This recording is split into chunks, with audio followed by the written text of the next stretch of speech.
Okay, so it's a little after 8:30. It looks like we still have some folks joining us, but why don't we get started so we can try and stay on track time-wise. Good morning, everybody. Thank you for joining us today. We have a good amount to cover over the next couple of hours. We appreciate your participating with us in this webinar proceeding. Just by way of a brief overview, the topics we're planning to cover today, as you may recall from the invitation, we're going to begin with a guest speaker to talk about Connecticut's new paid leave program. So that should be very informative and helpful for folks. We're going to shift gears and talk about what developments at the National Labor Relations Board, something we haven't talked about in a little bit, but has become a more prevalent topic of discussion in the business community with the change in administration. Then we're going to talk about what's going on with the vaccine mandate that the Biden administration is pushing. Where does that stand? What do we expect to see in that regard? We're going to then focus on reasonable accommodations. I'm sure a lot of you have been dealing with that issue, especially employers that have instituted vaccine mandates. How do we accommodate folks who have religious objections or medical reasons for not wishing to get vaccinated or not being able to get vaccinated? Then we're going to close out with a brief session on some new state laws that have been enacted in Connecticut that you may have read about that are just now becoming effective this month or later in the year. So with that, I'm going to just turn it over to Caroline to introduce our guest speaker, and we'll roll from there. Thank you.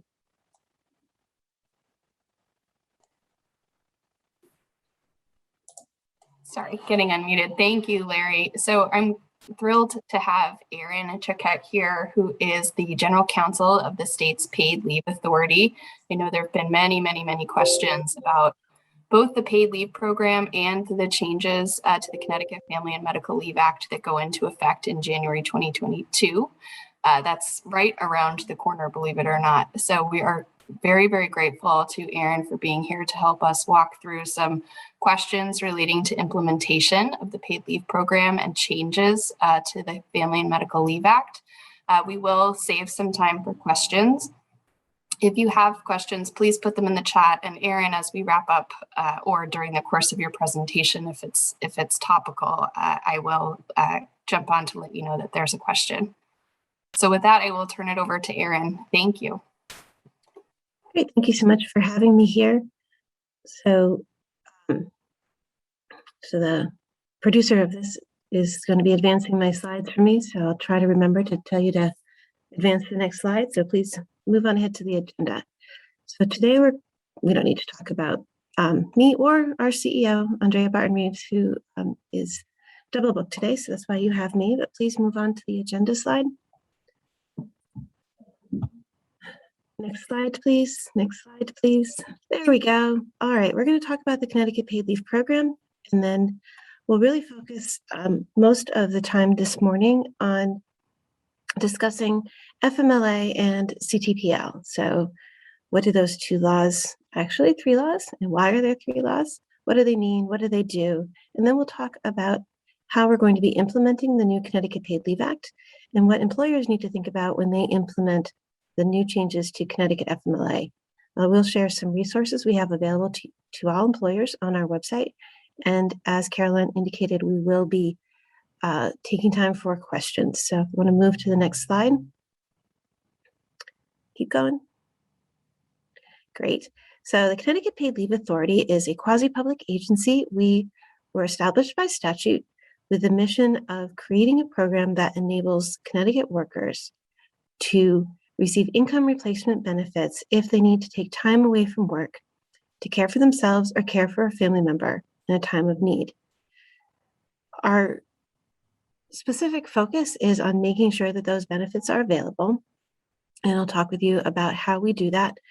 But we also think it's equally important to make sure that employers, third-party administrators, healthcare providers, really everyone who's involved in this process have an understanding of their roles and responsibilities so the whole can work together seamlessly. By statute, we are charged with doing education and outreach to make sure that people understand our program. And we we're charged with creating this brand new program at the same time that we had to launch the authority. We're a brand new entity, so we've been sort of flying the plane while building it at the same time. And so we've been developing our policies and procedures both for our own administration as well as the administration of the claims. One of the things in the statute is that the authority or our board of directors can set the contribution rate. Contribution rate can be no greater than 0.5%, which is the current contribution rate. But in the future, if our trust fund reserves become sufficiently healthy, we are empowered to reduce that contribution rate. One of the other elements of the statute is to say everyone in Connecticut, generally, with an asterisk, has to participate in the program, but there are two ways of participating. One is participating in the program that we set up through the authority, and the other is for employers to offer an equivalent or better private plan to their employees. If employers want to do that, they need to apply to the authority, demonstrating that their private plan meets our requirements. If it does, we'll approve them, and then we audit to ensure that the employees are getting the benefit of the bargain. And of course, we will be administering claims for paid leave benefits, which we're going to start doors open with that actually on December 1st. So we won't actually pay any benefits till January, but we will be receiving applications starting in December. Next slide, please. Quick timeline of some of the things we've been doing for the past 12 months. As I said, it's been very busy. Our website actually launched in September of 2020, and we started employer registration in November of 2020. Hopefully everyone who is on this call today has already registered and has already been deducting the contributions from their employees' wages and remitting those contributions to us on a quarterly basis. As I mentioned, we will start accepting applications for benefits in December, but the benefits will not be paid out until January. And then once we start, we'll just keep going. Next slide, please. I said to remember that almost everybody in Connecticut is covered by our program, but I said there is an asterisk for that. So let me tell you who is covered. Employers who have one or more people working in Connecticut are generally covered. This includes employers who are not subject to unemployment obligations. Nonprofits are covered. Private sector employers with unionized workforces are covered. Sole proprietors and self-employed individuals who choose to opt in can enroll, but they're not required to. But there are some entities that are excluded by statute from our program. Starting with the federal government, we can't tell the federal government what to do, so they're excluded. The state of Connecticut is excluded except as to our covered public employees, which I'll define in a second. Municipalities and local or regional boards of education are also excluded, as are non-public elementary and secondary schools. These are basically the same entities that are excluded from coverage in the Connecticut Fmla. Now, there are also entities that are exempted from participation as a result of the action of other laws. For example, railroad workers are covered by a separate federal law that applies specifically to railroad workers, and so they do not participate in our program. Individuals who are employed by governments of other states or sovereign nations, like the federal government, we can't tell them what to do, so they're not part of our program. There are two tweaky little things that I just want to flag for you. If you have employees who meet either of these categories, you know it because they're not paying interstate taxes right now. But specifically, employees engaged in interstate commerce. So we're really here talking about interstate truckers. If they work in Connecticut but live in another state, they don't pay income tax in Connecticut. They only pay it in their home state. And so similarly, they would not be subject to the Connecticut paid leave obligation. As I said, if you already have employees in this situation, you know it because you're not paying taxes for them right now. Similarly, spouses of active duty military members who have opted to continue to pay taxes in their home state instead of where they are currently living because their spouse is deployed here, don't pay Connecticut taxes. They would pay their home state, and so they would not participate in the program. Next slide, please. So I mentioned that covered public employees are participating in the program. And so a covered public employee is defined as non-unionized employees of the state of Connecticut, so managers, appointed officials, legislators, and judges. We all participate. Unionized employees of the state can collectively bargain to be included in the program, and if they do so, they will become covered public employees. Employees of municipalities and employees of local or regional boards of education are excluded from the program unless their unionized employees collectively bargain to be included. And if that happens, everybody comes in, the union and non-union. Next slide.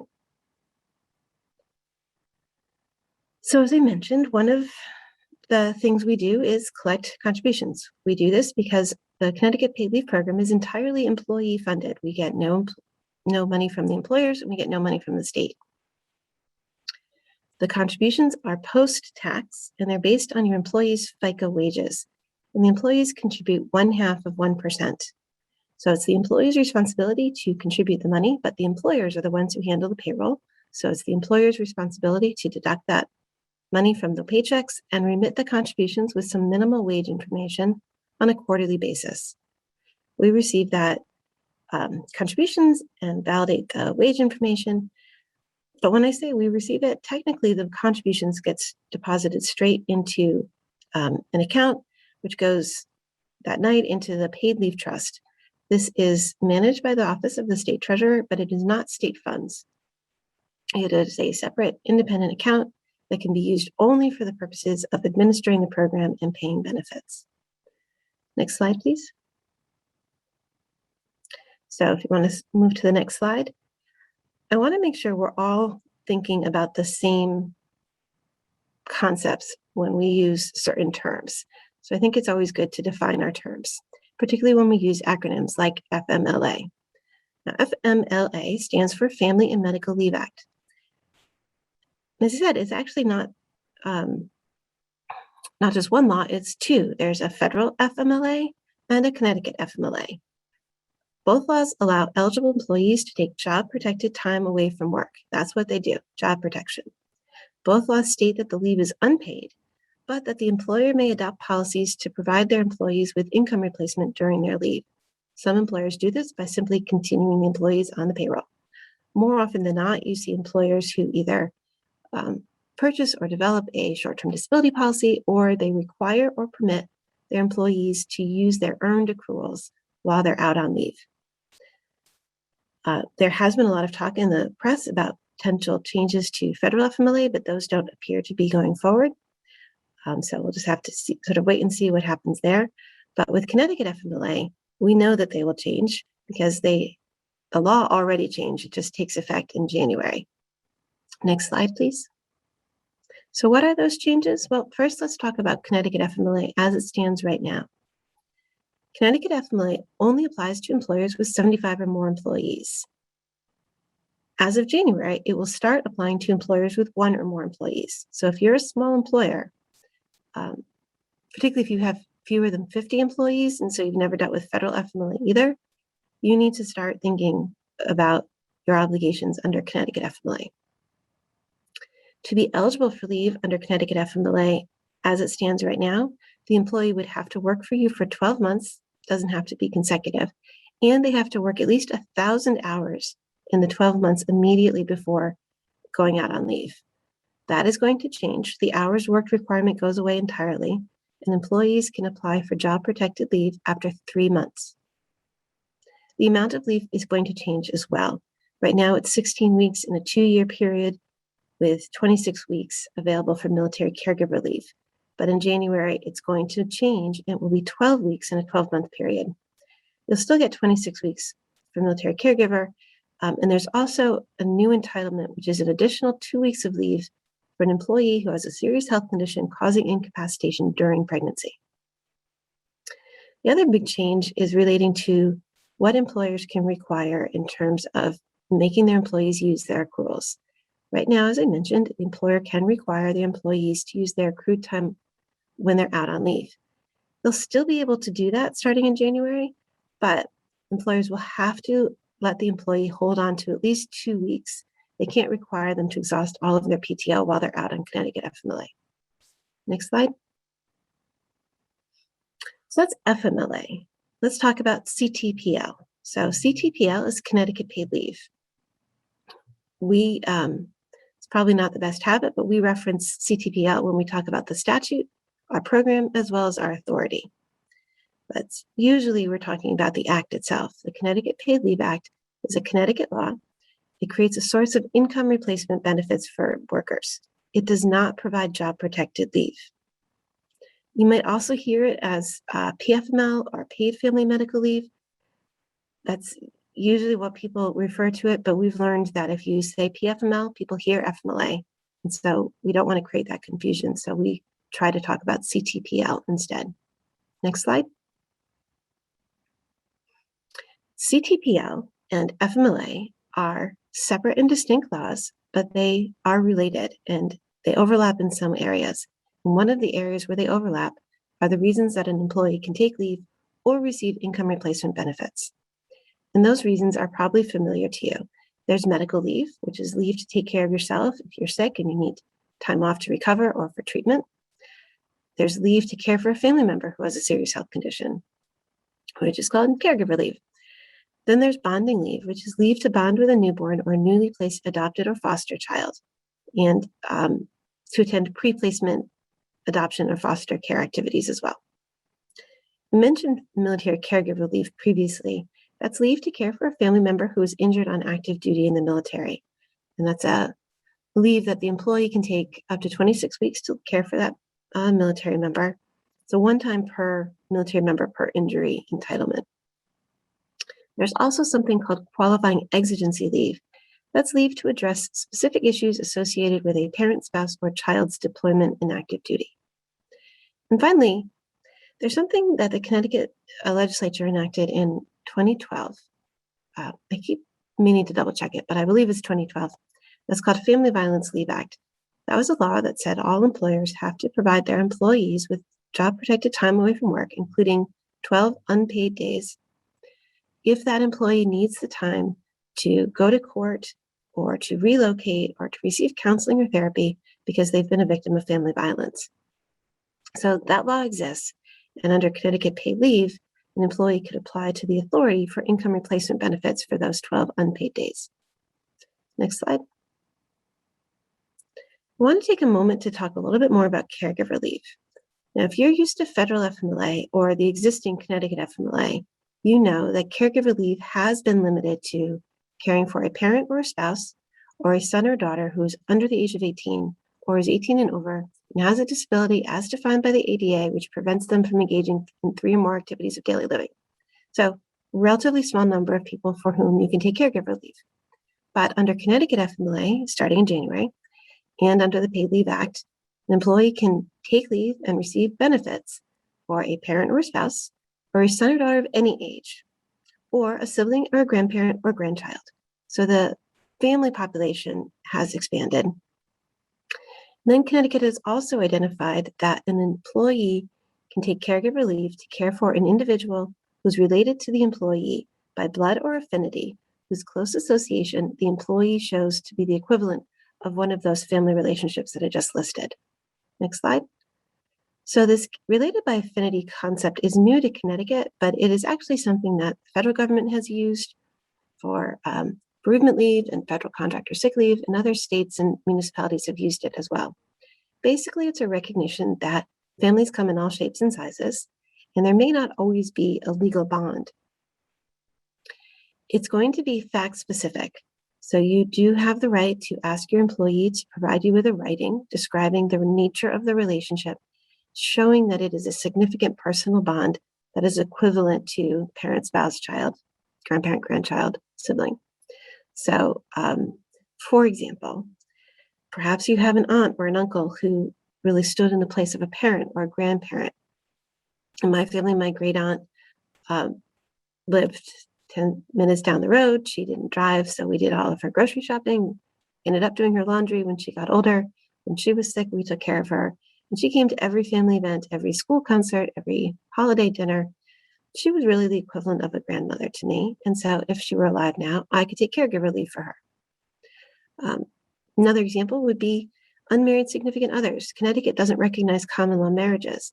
So if you have a relationship like Goldie Hawn and Kurt Russell, they've been together forever, but they've never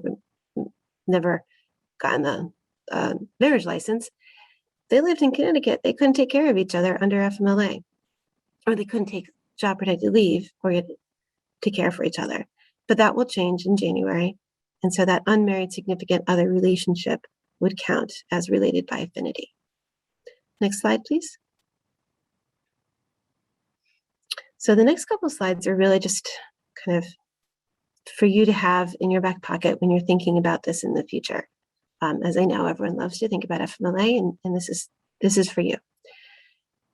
If you have 50 or more employees, you're subject to federal FMLA, and your employee can take job protected leave once they've worked for you for 12 months and have worked at least 1,250 hours. Starting in January, if you have one or more employee, your employee can take job protected leave if they've worked for you for 3 months. Now, with Connecticut paid leave benefits, we don't look at how long the employee's worked for the employer because it's meant to be a portable entitlement. We look at how much the employee has earned from one or more employers. We're looking at their highest earning quarter in the first 4 of the 5 most recently completed quarters.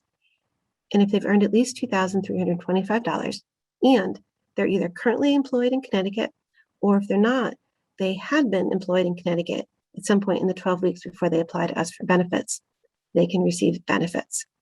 Or a sole proprietor or self-employed individual residing in Connecticut who is enrolled in our plan, who's earned $2,325 in self-employment earnings, would be eligible for benefits. Next slide, please. Just a quick summary of the entitlements. Basically, remember the number 12. 12 weeks in a 12-month period for federal FMLA, Connecticut FMLA, and for the income replacement benefits under Connecticut Paid Leave Act. As I mentioned, there are some exceptions like the 26 weeks for caregiver leave. Please note, Connecticut Paid Leave does not provide 26 weeks of income replacement benefits, even for military caregiver leave. We've talked about the 12 days for family violence, and we've talked about the 2 additional weeks for incapacity during pregnancy. Next slide. So now we've defined our terms and I've given you a quick overview of the different laws that we're talking about. What does this mean in practice? How are we going to implement it? Next slide. Well, let's first talk about the contributions because we've been doing that for 3 quarters now. The worker is responsible for contributing 0.5% of their wages as calculated the same way you calculate FICA up to the Social Security contribution. The employer has relatively minimal responsibilities in connection with the contributions. They do have to create an account so that they can remit the wages that they deducted, and that's it. The authority receives and reconciles those contributions. We will process over and underpayments, and starting next year, we will start imposing penalties for non-compliance. We made the policy decision this year to work on education and encouraging compliance because we know this is new and different for everybody. But starting next year, employers who don't fulfill their obligation can expect to see penalties. Now, the Connecticut DOL does not have an official role in connection with Connecticut paid leave contributions, but their general wage and hour authority has come into play because they use that authority to create sort of a grace period that ended last month for employers who did not start taking the deductions right away in January. And basically, they allowed employers to take catch-up contributions of an additional 1% to try and make sure they get caught up. That grace period did end at the end of September. So if you're an employer who did not take your deductions and remit the contributions, you can apply to DOL for specific approval to have catch-up deductions. Otherwise, it's going to be upon you to cover the costs that you should have taken from the employees. So we'll look to you, the employer, to cover those costs since you didn't take the deductions from your employees. Next slide. Now let's talk about the claims. There's a little bit more to do in connection with the claims. The worker has to apply to us, and it is the worker's responsibility, not the employer, to apply to us for benefits. They may create a Connecticut paid leave account on our website, or they can call our third-party administrator, AFLAC, and set up their account that way. We will have all of this information on our website. We don't have the specific phone numbers and website live yet because we're not accepting claims yet. And we know if we make the numbers live, people will start trying to submit claims. But the employees will be able to do that starting in December.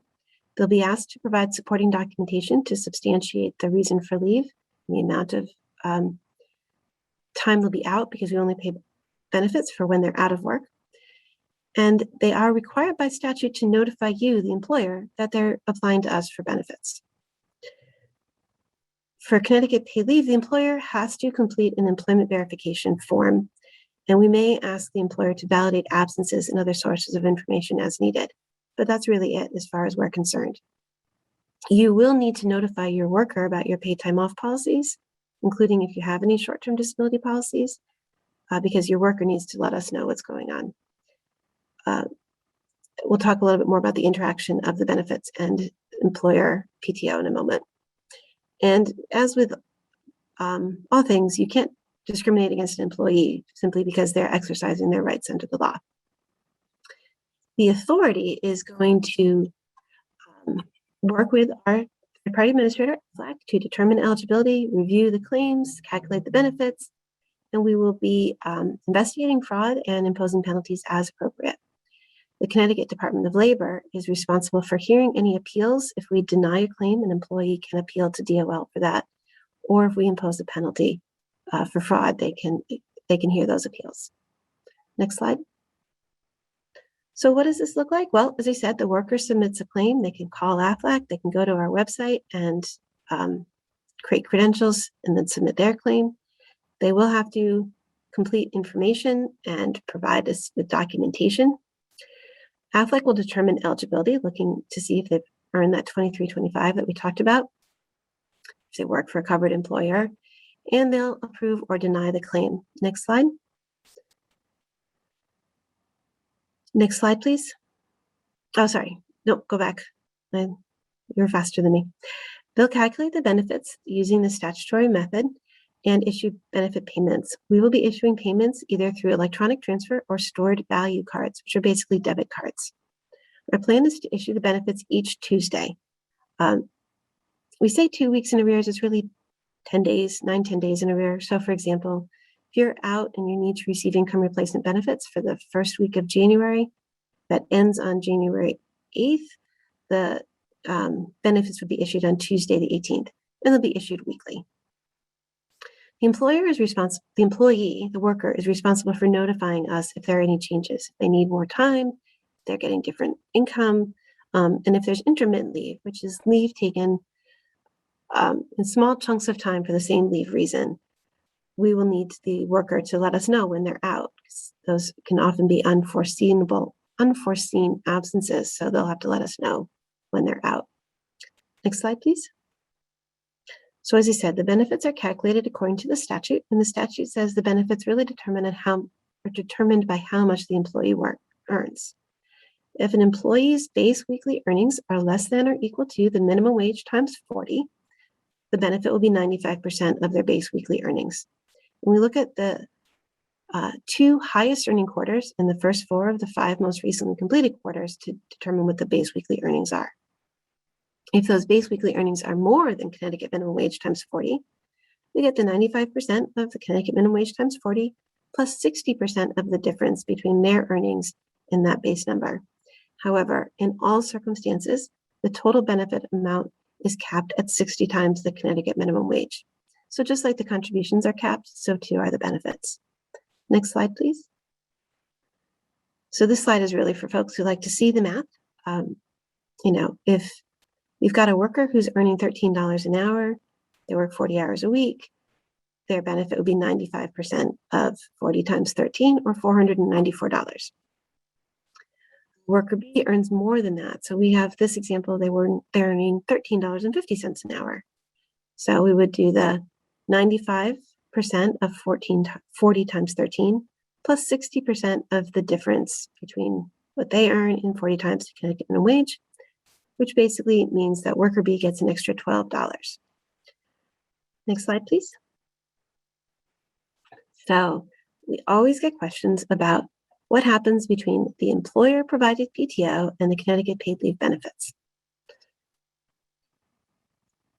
There's not a clear-cut answer. And the reason there's not a clear-cut answer is because there are 2 separate statutory provisions that we have to interpret and read together. One of them, in the Connecticut Paid Leave Act, says that an employee can receive Connecticut paid leave benefits and employer-provided benefits at the same time, provided the total amount does not exceed 100% of the employee's regular wages.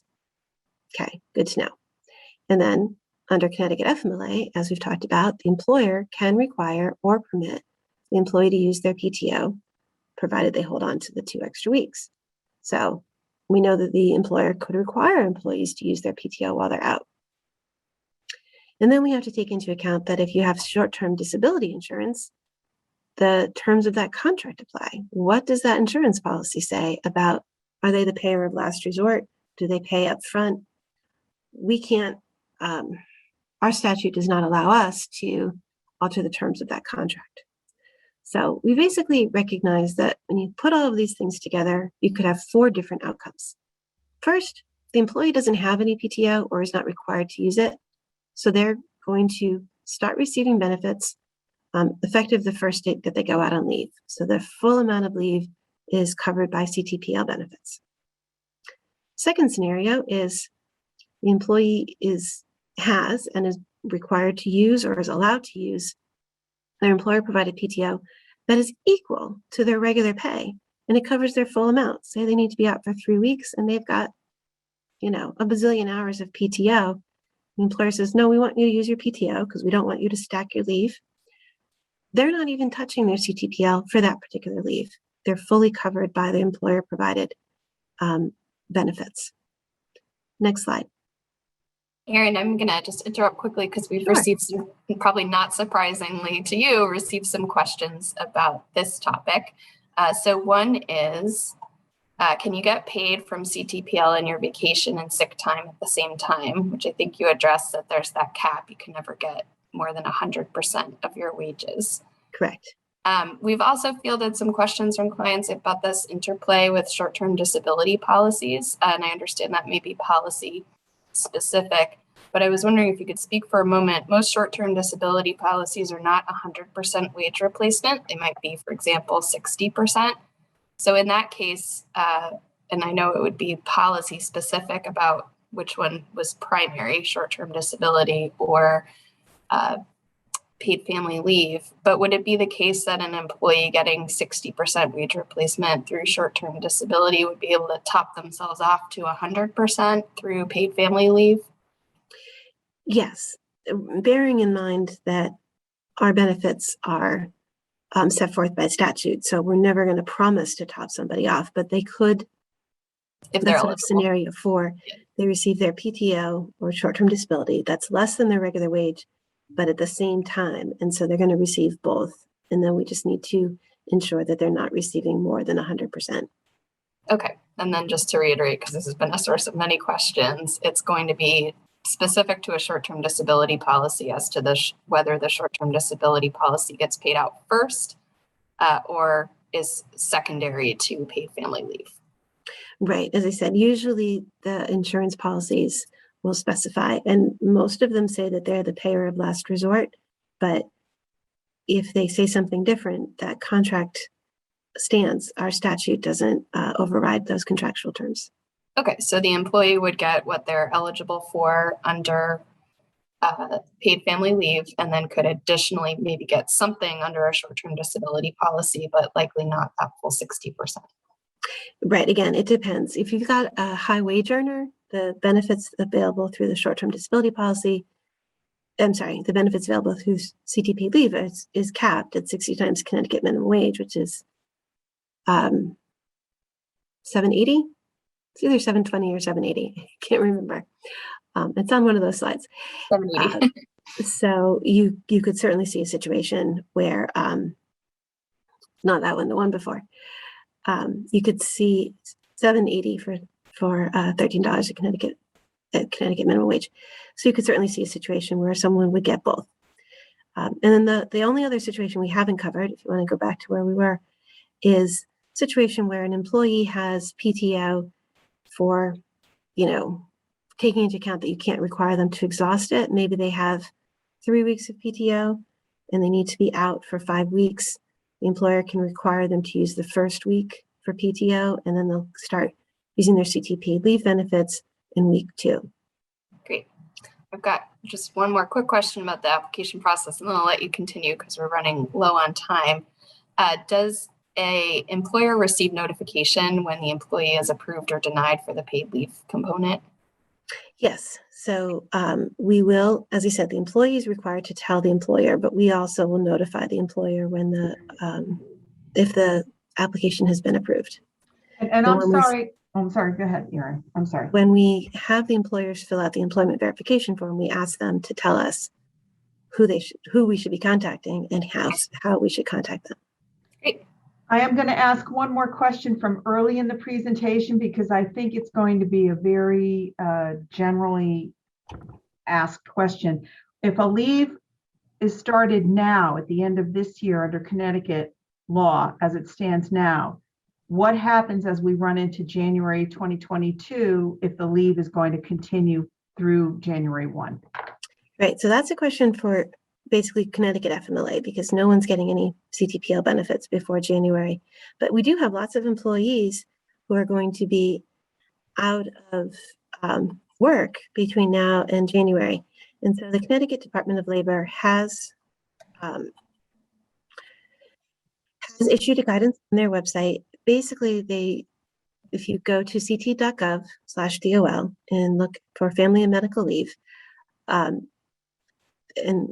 Amber's putting the link into the chat because she's always so good at that. You'll see the guidance they have that basically tells you can look back the previous 12 months. So if a person goes out on leave in 2021, you can sort of offset some of that time against their entitlements in 2022. I don't really want to try to summarize it more than that, just because it is very detailed and fact specific, but it's a really helpful guidance and they give a lot of examples. So I encourage everyone to check that out. Great. All right, so let's jump back into the slide deck and go to the next slide, please. Next slide, please. So basically, your workers are going to want to know from you, the employer, are they required or permitted to use their PTO while they're out on leave? And are there rules? Do you have rules about how vacation time can be used versus sick time versus general, one giant bucket? And they also need to know if you offer a short-term disability policy, and if so, what does that say? Next slide. So we've talked a lot about Connecticut paid leave. Let me talk a little bit about Connecticut Fmla. As Mary indicated, that is a question lots of people have. What's going on? So next slide, please. Erin, before we move away from the paid leave benefits, just one quick question from the chat. If I have employees who live in a different state and my company is based in Connecticut, are they eligible for Ctpl benefits? Great question. So we use the same definition of working in Connecticut as the Connecticut Department of Labor does for purposes of unemployment insurance. So if you're an employer who's subject to unemployment insurance obligations, where are you paying those UI benefits? Are you paying them in Connecticut? Then your employee is working in Connecticut. If you're paying them in Massachusetts or New York or Wyoming, then their work in that state. You really only be paying UI in one state. Every DOL has said that, although we've learned that some employers seem to be paying in multiple states for the same employees, so they need to think about that. But basically, we use that same standard. If you're not subject to UI obligations, there is a 4-part test. You can go to our website. In our FAQs, we describe the 4 steps that you can look at to determine where somebody's working, particularly when you're talking about a remote worker or a regional worker. Great. Thank you. Okay, so let's go to implementing FMLA. Worker is responsible for notifying the employer about the need to take leave. The employer is responsible for managing the leave, and we'll talk about that in a second. The Connecticut Paid Leave Authority has no official responsibilities about FMLA, but we've learned that it's really hard to train people about Connecticut paid leave without talking about FMLA. So we do. But the Connecticut DOL is responsible for enforcing Connecticut FMLA.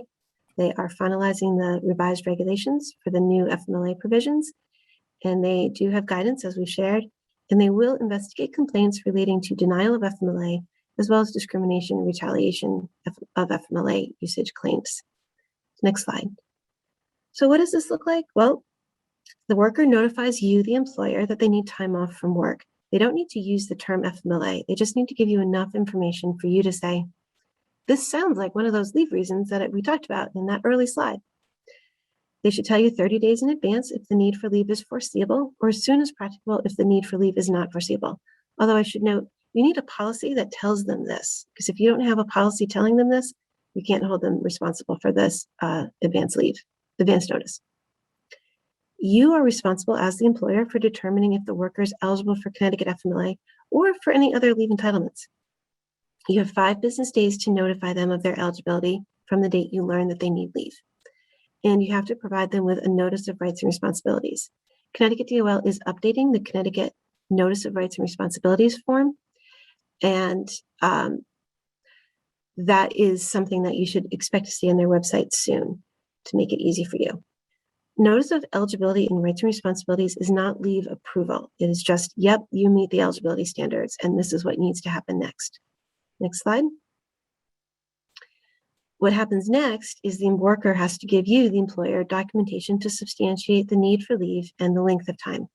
You have to give them at least 15 calendar days to give you that documentation. And if they tell you they're having trouble, you need to give them more time. Usually 15 days. Connecticut DOL says 15 extra days is not mandatory, but it is a standard practice. Once you get that documentation, you have 5 business days to review it and determine if the leave is approved. And you have to notify them within those 5 business days and let them know if they're going to have to use their accruals, if they have to call in, if you need fitness for duty. I see a question about whether there's a Connecticut specific form for healthcare provider. I can tell you that the Ctpl Leave Authority is sharing our form that we're using. We don't require people to use that form, but put a lot of effort into making it a good form because a good med cert really helps simplify the process. So you're welcome to use that form. DOL has talked about doing a form. So I think if they do, it'll be on their website. And the federal DOL also has a suggested form you can use. Next slide. If they tell you all this in advance, you've got all this worked out before they even go out on leave. Or perhaps they've got intermittent leave, and so they've got frequent absences all for the same reason. So when the worker goes out on leave, they have to tell you, hey, this is my FMLA leave. And you, the employer, have to track their leave usage because you want to make sure they're not exceeding the 12 weeks. The employer has to return the worker to the job the worker held before leave. It's all about job protection. That's what this entitlement is. So they have the right to go back to their same job with same terms and conditions. So you want to make sure that you understand your obligations under Connecticut FMLA and federal FMLA, as well as your obligations under the ADA, the Americans with Disabilities Act, the Connecticut Fair Employment Practices Act, and the Pregnancy Disability Act, which all relate to different types of disability or pregnancy protections. So if you're not sure about that, I'm sure the fine lawyers at Wiggin and Dana will help you understand those obligations. And I know that you're going to talk about reasonable accommodations later this morning. So let's skip to the next 2 slides. I know we're running short on time, so can we skip to the next one? Next slide 2. Great, additional resources. I wanted to make sure we share the next slide. We have all sorts of information on our website, ctpleave.org, to help you, the employer, understand your obligations and to help you share information with your employees. We don't expect you to go alone. We don't expect you to try and translate these laws for your employees. So we have posters, we have rec cards, we have mailers and fact sheets and toolkits and videos. Everything is available in English and Spanish. So check out our website. Next slide. In addition to all of these sort of paper things that you can either hand out or email out, we do have, as I mentioned, videos. We have frequently asked questions, and we also have the Contact Us portal. So if you go to ctpleave.org and click on the Contact Us button and you have a question, you can submit your question to us, and you can indicate on that if you want an email back or if you want a phone call. We are really, really careful with our money. We really want to make sure that the employee contributions are used wisely and frankly, save most of it for the claims. So we made the decision not to spend the incredibly expensive, or not to invest in incredibly expensive, into an incredibly expensive phone bank. They're just really, really expensive, and we just don't have that kind of money. So we have the Contact Us portal, but you will receive a response. If you've submitted questions to Contact Us and you think you haven't gotten a response, please check your spam folders because we do know that sometimes they go straight to spam. We do acknowledge and respond to all of those questions. So final slide is just our website, ctpaidleave.org. Make it a favorite, bookmark it, check it frequently. We are updating it all the time. As I mentioned, we have new information. We've got a small business toolkit, an HR toolkit, and how to prepare for claims. And then next month we'll be posting sort of how to actually apply for claims. So thank you for having me. I don't know if anyone has any questions that we haven't gone through yet. I think we covered them. There was one question in the chat, which was answered in the chat, as to whether the slides will be made available. Actually, all of the slides will be distributed to folks that'll have access. I think the video too, for what that might be worth. So that will be available, and there's a ton of information on these slides. And Erin only had so much time to go through them, so you will have an opportunity to review them again. And then all the links have been included in the chat and are available on the slides as well. So you'll have all those resources available to you. So thank you so much, Erin. This was incredibly helpful and valuable, and we certainly appreciate you joining us this morning. Thank you. Thank you very much. I Thank hope you. the rest of your morning goes well. All right, thank you, Amber, as well. Okay, so we're going to switch gears here. Carol, I don't know if you or Josh are starting off, but I think you're co-presenting on the update on NLRB issues, or what's going on in the newly formed or newly forming National Labor Relations Board. Yes, I will give you an overview of where we're starting, and then Josh will take over on some slides. This is going to be a walk down memory lane for some of you if you've been attending our seminars, not webinars. They were in person back then. We spent a lot of time in the 2012, 13, 14, 15 time periods sharing some kind of scary rulings with you from the NLRB about work rules, for example. The NLRB was really going after some very common employee handbook rules. And unfortunately, just in time for Halloween, that ghost is back. The new NLRB has identified some priorities for its kind of both legislative agenda and rulemaking agenda, and where they hope the board will go in decisions. So we just kind of want to forecast some of what the new general counsel has announced as her priorities. So Josh, if you want to start with on the next slide, please. What's happened already? Sure. So we're going to start first by, good morning, everyone, by the way. We're going to start talking about the new members of the NLRB, a little bit about the new general counsel, and then we'll move into what to expect from the administration. So next slide, please. So a fully constituted NLRB is comprised of 5 members, and they're appointed by the sitting president. And this slide indicates that there is currently a vacancy. I actually think that's not accurate. I think we have a fully constituted board now.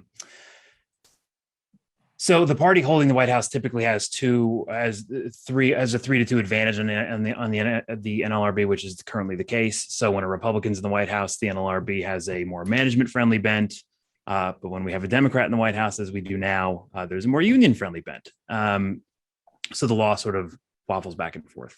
Our 2 newest members, Ms. Wilcox and Mr. Prouty, perhaps unsurprisingly, have long-standing and deep ties to organized labor. Ms. Wilcox is an attorney, or was an attorney in private practice, and represented labor unions throughout her entire career, and was assistant general counsel to SEIU Local 1199, which was one of, if not the largest healthcare union in the country. And Mr. Prouty was general counsel to SEIU Local 32BJ, which was the largest union representing property service workers. And prior to that, he was an in-house lawyer at several other unions.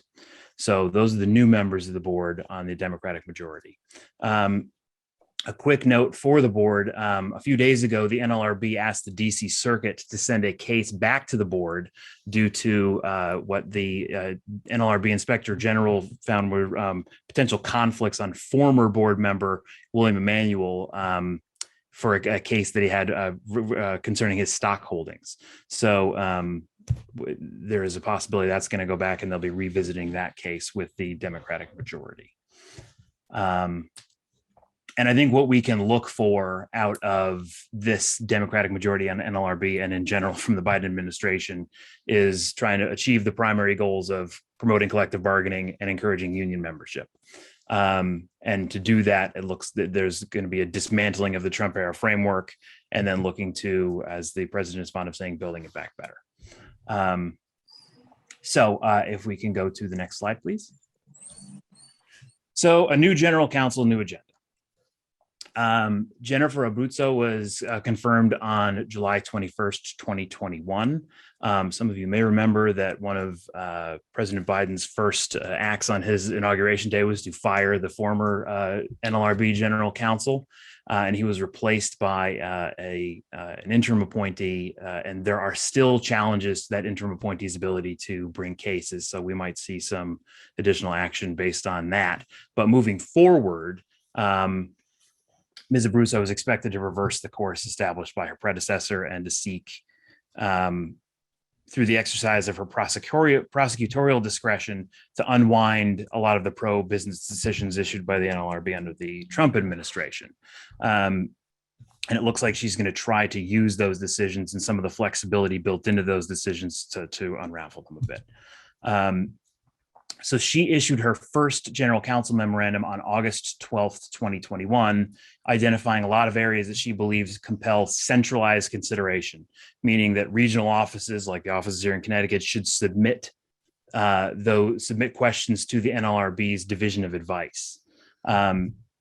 And the memo can serve as a roadmap for ways in which the agency will better effectuate its mission and congressional mandate, including protecting the right to engage in concerted activities for mutual aid or protection and encouraging collective bargaining.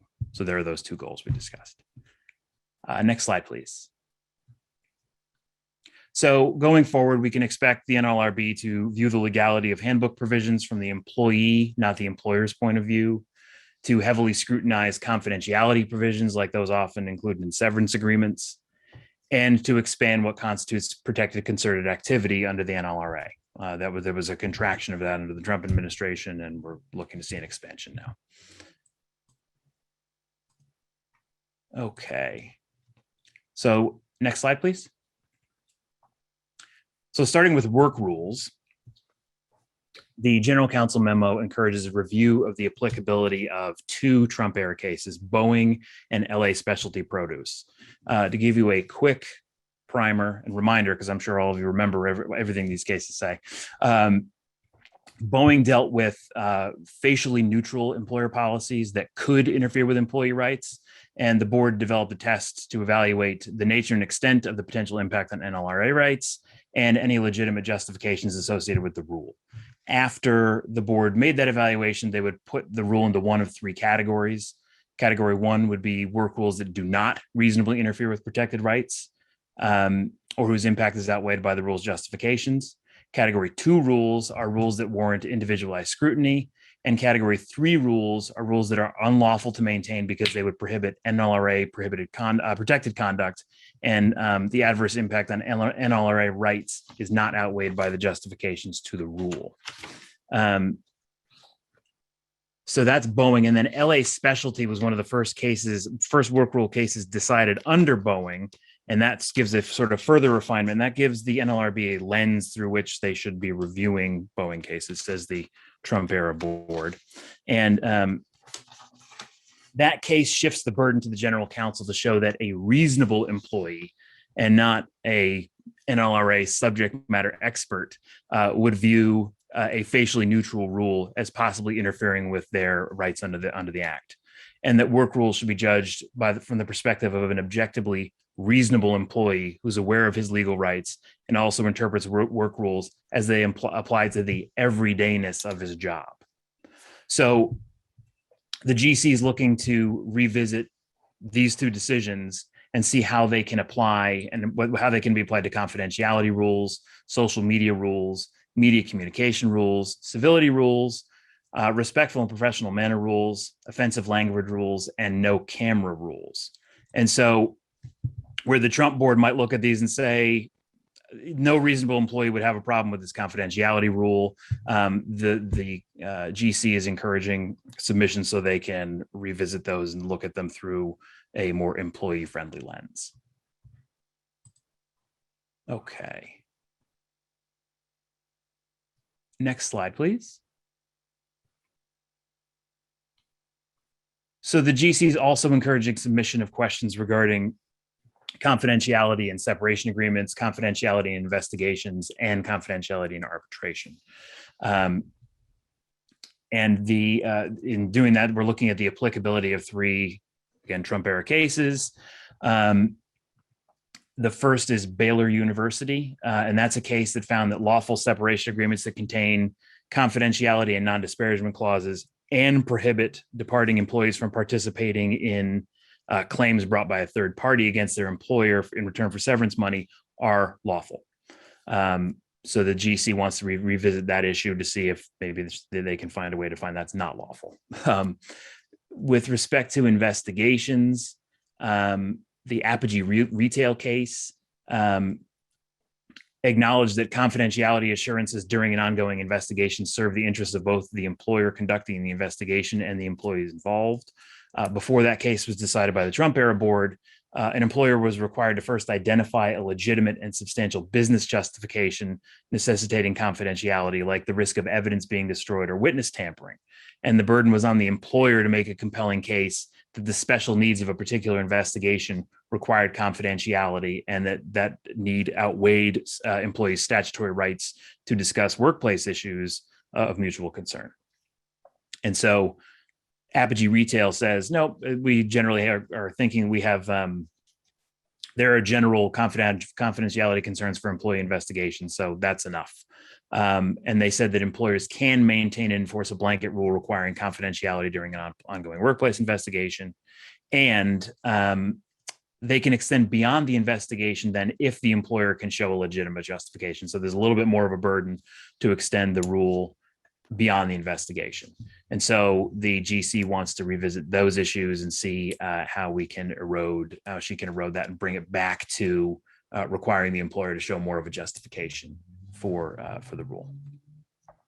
And then finally on this point, California Commerce Club is a 2020 case upholding the confidentiality of awards / decisions in arbitration proceedings, and the board found that was lawful.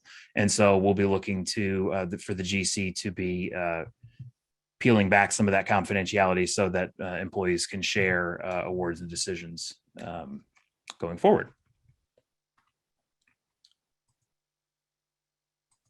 Okay, next slide, please. So revisiting protected concerted activity. Really unsurprisingly on this one, the Trump era NLRB narrowed what rises the level of protected concerted activity. And for those who are following along at home, concerted activities can include things like talking with coworkers about wages or benefits, openly talking about pay and benefits, or joining together with other employees to talk about workplace problems, going to speak with an employer on behalf of other employees about workplace problems, things like that. The Trump era board construed concerted in several recent decisions to restrict protections where employees are speaking on behalf of a group of employees. So for example, there's a case where a SkyCap was found not to be engaging in protected concerted activity when he complained to a supervisor about not receiving a tip. So the general counsel is encouraging submission of cases implicating let's see, it looks like 5 different cases, All State Maintenance, Rio All Suites Hotel and Casino, Wynn Las Vegas, and Amnesty International to revisit those and to expand what constitutes protected concerted activity.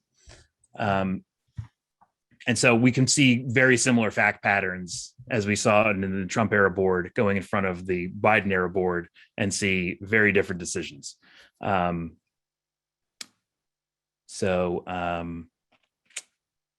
Next slide, where we will continue to talk about protected concerted activity. Thanks, Josh.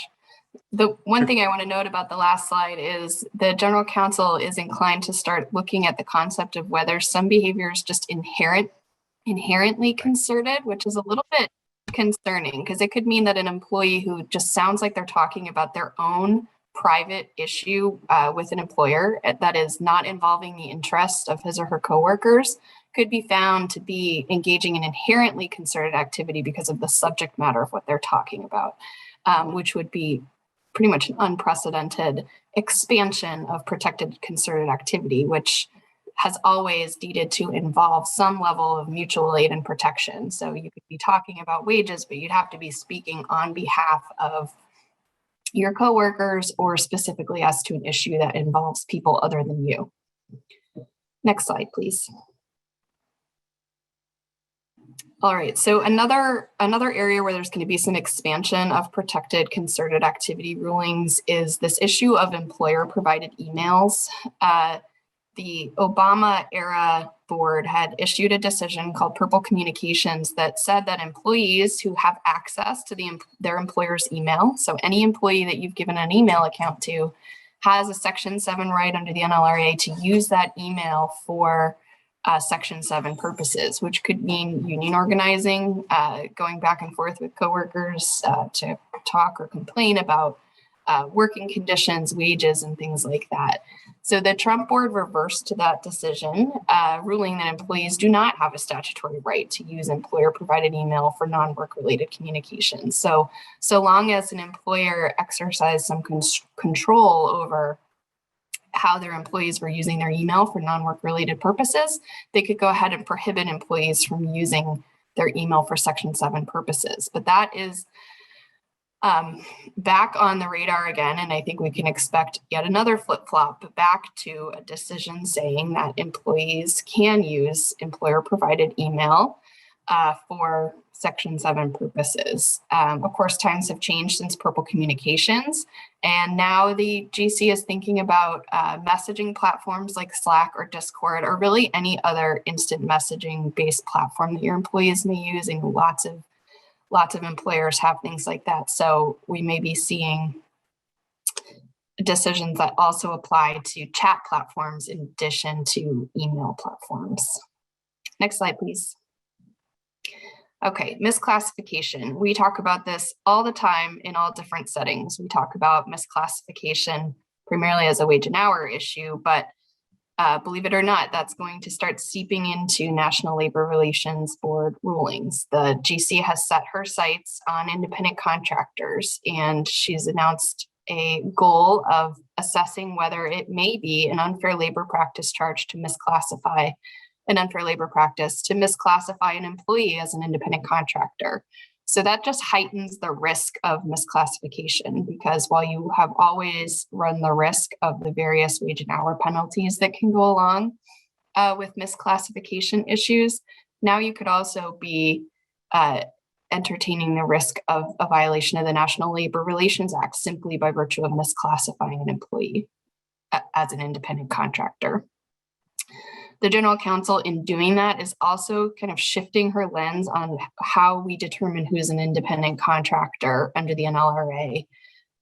It used to kind of focus under the Trump board on entrepreneurial opportunity rather than economic dependency. They want to go back to economic dependency as kind of the central lens through which we determine if somebody is an independent contractor or an employee. Next slide, please. Revisiting union access. This is another area, again, where the GC is indicating she wants to expand rights of unions. So recent decisions had recognized basically an employer's right to exclude off-duty workers to engage in concerted activity. So for example, off-duty workers who want to come on property to talk to their coworkers who were, assigned to work that day about really any topics relating to work. But what we'd really be concerned with are union organizing activities. So the GC is revisiting that, as well as an employer's ability to exclude union representatives from spaces on its property that are otherwise open to the public. So if you have union organizers hanging around who are trying to target your employees and probably drum up some support for a union, these are things that you need to be thinking about. You don't want to be a test case on a property case like this. Next slide, please. All right, expanding Weingarten rights. This this is the spookiest one. So the General Counsel is encouraging submission of cases implicating United States Postal Service to the Division of Advice. So this was essentially create a right to information before a disciplinary hearing. So a unionized employee would have a pre-disciplinary right to get access to information regarding the disciplinary proceeding. If you've worked in a unionized setting before, I think you understand Weingarten rights pretty well. If you don't, if you've focused your time in human resources working in non-unionized settings, you might not know this at all because it has never been applied to non-unionized settings. But Weingarten rights is a right of a unionized employee to have a union representative present with them for any disciplinary meeting. The GC is now encouraging revisiting a case to examine Weingarten principles in non-unionized settings. And so if that came to fruition, it would mean that even in non-unionized settings, employees would have the right to have a coworker present with them for disciplinary meetings, which would be a big change to how most of you are used to conducting disciplinary meetings with employees as confidential, right? As restricted to just the employee involved. Next slide, please. All right, so Josh talked about this kind of priorities memo that was the roadmap for the topics she tends to address. Jennifer Abruzzo also issued a second memo about remedies. So she's instructing the regions to seek a full panoply of remedies for workers subjected to unfair labor practice charges. Something that's kind of plagued the NLRB for a while is this perception that they're fairly toothless. They don't have the authority under the statute to issue huge remedies and violate if there's been a violation or an unfair labor practice. And so sometimes employers can kind of roll the dice a little bit on ULP proceedings because their authority is usually back pay, reinstatement, and posting a notice. So in order to kind of have more teeth and add some more bite to the National Labor Relations Act, they're seeking to expand remedies. And that could happen two ways. There's proposed federal legislation that seeks to expand available remedies to include punitive damages and double damages, which would make the NLRA look more like anti-discrimination or wage and hour laws, and I think would fairly immediately increase unfair labor practice charges, because plaintiffs and employees' attorneys would become more interested in the NLRA if there were the possibility for greater recovery. In the meantime, though, the General Counsel is instructing regions to explore non-traditional remedies that go beyond lost pay and benefits, which is what regions are currently allowed to award under the statute. So that could include compensation for healthcare expenses incurred as a result of losing health insurance, money to cover credit card late fees, or loss of a home or car resulting from a discharge. So they're reaching beyond just back pay, essentially, in fashioning remedies if an employee prevails or a union prevails in an unfair labor practice charge. Next slide, please. This would be an adjustment to the NLRB's remedies. They've always focused on having to post a notice in the workplace. I think in recognition of how different workplaces look now, they're seeking to have require employers to post on social media or text employees with the poster that would otherwise just be tacked up somewhere in the workplace. The General Counsel has said another memo is forthcoming that's going to have guidance on the types of remedies that regions should incorporate into settlement agreements. That could be really concerning because right now, you can usually get the board or the region to sign off on private settlement, non-board settlement agreements without too much oversight. But this may be changing that, and it may make it more difficult to settle unfair labor practice charges because it may mean that the board is more selective in what they'll sign off on. Next slide, please. All right, so the NLRB is expected to be very, very active in the area of union organizing. And basically, as I think we know, the rates of unionization in the private sector has been falling for some time. That means business is slow for the NLRB. So whatever they can do to drum up more business is in their interests. And right now, that means basically making it easier to organize unions. So the memo refers to the General Counsel's review of Joy Silk bargaining orders. It's a reference to a 1949 case that's been repudiated by the board and courts alike. So this is dead law that the GC all of a sudden, basically out of the clear blue sky, has plucked out and put in this memo that she's looking at Joy Silk bargaining orders again. Joy Silk is scary because it says that the board, an employer does not necessarily have a right to test a union's claim to majority status through an election. That under board law, it could possibly mean that an employer is obligated to recognize a union just on the basis of signed cards from employees alone. So the fact that she's looking at that Joy Silk case from 1949 should be very troubling to employers who would normally expect that after upon a union organizing effort, there would be a petition for an election, and then you would be able to assess whether the union through a ballot process, assess whether a union enjoyed a majority status among your employees. Next slide, please. All right. The GC has also outlined a series of novel remedies that the NLRB may seek in cases where an employer is found to have failed to bargain in good faith. So I'm looking at attendees here. I have joined some of you in collective bargaining negotiations, so I know that the first bullet is scaring you right now. The NLRB might consider setting bargaining schedules of at least 6 hours per session, at least 2 days per week until agreement or impasse is reached, requiring progress reports to the NLRB signed under oath by the employer, requiring an employer to reinstate proposals that were found to have been unlawfully withdrawn, and reimbursement of collective bargaining expenses incurred by the union during the period the employer failed to bargain in good faith, which could basically mean paying your union's lawyer for the costs of negotiating the agreement. Next slide, please. So takeaways, stay tuned.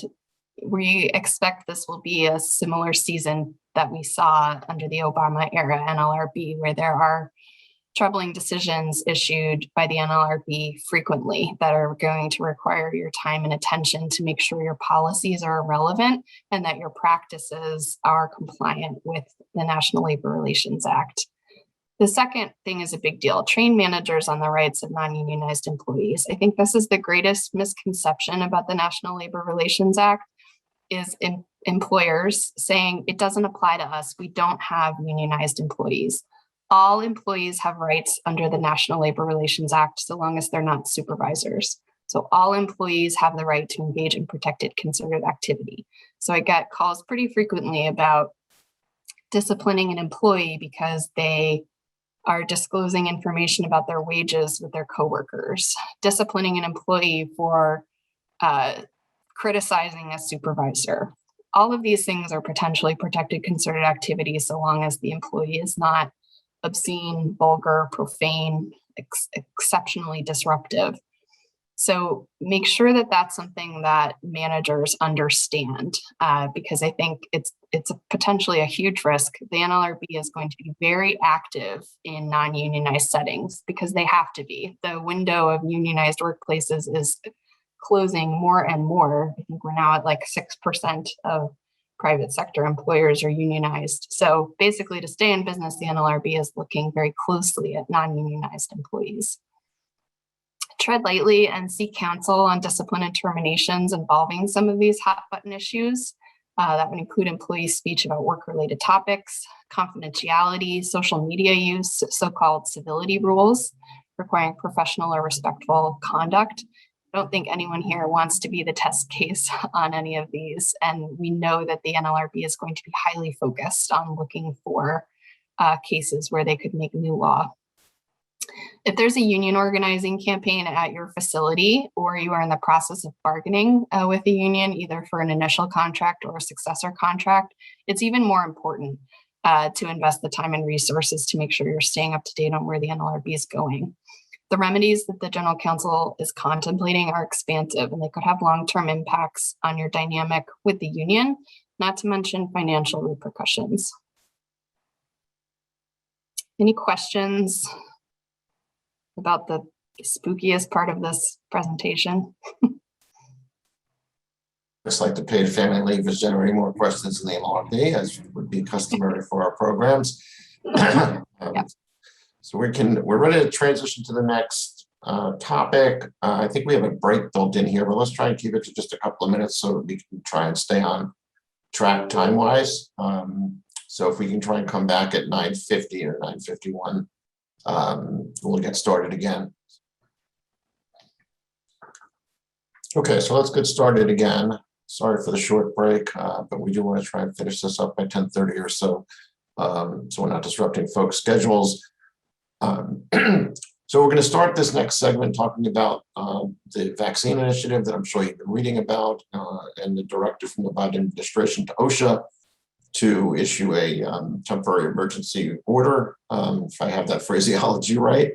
And then we're going to sort of roll from there into discussions about reasonable accommodations, which has become a thorny topic for employers in the COVID era, given all the remote work and alternative working arrangements that employers have had to navigate and deal with due to the pandemic situation. So Mary's going to get us started talking about what's going on with OSHA, what we expect to see, and then I'll talk a little bit about accommodations and how to deal with those. So take it away, Mary. Good morning, everyone, and thank you again for joining us. So we were hoping that OSHA would issue the more granular regulations and definitions under this vaccine mandate. We're not surprised they have not within the time frame set by the Biden administration. So this segment, we will tell you the questions that we hope the regulations will answer. And again, we won't be surprised if they don't answer them all or don't answer them all clearly. But let's talk a little bit about this vaccine mandate. First slide, next slide, please. Now you may recall, and please, thank you. You may recall that back in early September, there was an executive order that applied to federal agencies alone at that point in time. It was, of course, setting the stage and signaling that something else was going to come that was going to apply to private employers. But there was a mandate that federal agencies and subcontractors, federal contractors and subcontractors would have to require COVID-19 vaccinations for its employees, and that the mandate had two exceptions. These exceptions, which we're going to talk about in the next segment a little more thoroughly, have been a constant. And the two exceptions are under the Americans with Disabilities Act and Title VII of the Civil Rights Act. So the two exceptions are that there's a medical condition or disability that would prevent the person from safely being vaccinated. And the second is under Title VII, and it's a much more difficult and tenuous one. That is the religious belief exception. And again, we'll get more into that in the next slide. You may also recall that early on in the pandemic, the Equal Employment Opportunity Commission had said it was okay to do certain things, like take temperatures of people coming to work, ask people about vaccination status. And while that information was confidential, there were certain items that the EEOC was saying employers could have by way of leeway. Now, can you go to the next slide, please? Now, here's what is going to happen, and we don't know when, but President Biden, as you know, required that employers with 100 or more employees require vaccinations or require employees who aren't vaccinated to get weekly testing. All right. And then what the administration said is they were going to task OSHA with responsibility of elaborating on some of these terms. Now, that just went, thank you, that just went to the White House. As we understand it, OSHA drafted something and it just went on October 12th. So we're waiting on that. And the policy obviously is to get people vaccinated or show a negative test at least once a week. Now, there are several states, multiple states that are poised to challenge this in court once these regulations come out. Some government workers in New York City, for example, and Kentucky, and some other states are already challenging this vaccine mandate, typically under constitutional grounds. But here are some of the things that we're hoping will happen when the explanation and definitions and regulations come out. So OSHA is authorized generally to issue emergency temporary standards.